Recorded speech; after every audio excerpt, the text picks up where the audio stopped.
ভাই বাজার থেকে এনে দিল কাঁঠাল আর চিংড়ি, আর ভাইয়ের আবদার ভাই নাকি খাবে কাঁঠাল চিংড়ি।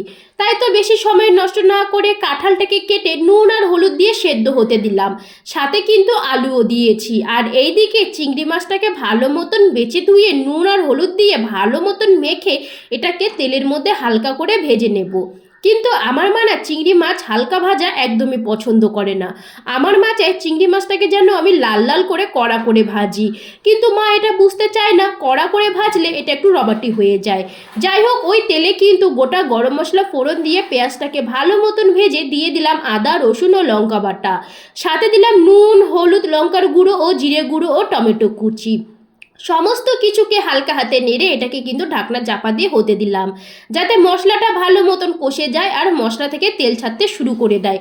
মশলাটা ভালো মতন কষে আসলে দিয়ে দিলাম সেদ্ধ করে রাখা কাঁঠাল আর আলু। সমস্ত কিছু মশলার সাথে ভালো মতন কষিয়ে নেব। আর এটা কষানো হয়ে আসলে দিয়ে দিলাম পরিমাণ মতন ঝোল। আর ঝোলটা ফুটে গেলে কিন্তু নামানোর সময় দিয়েছিলাম গরম মশলা গুঁড়ো। এটা দেখতে যতটা লোভনীয় হয়েছে, খেতেও কিন্তু হয়েছে ফাটাফাটি।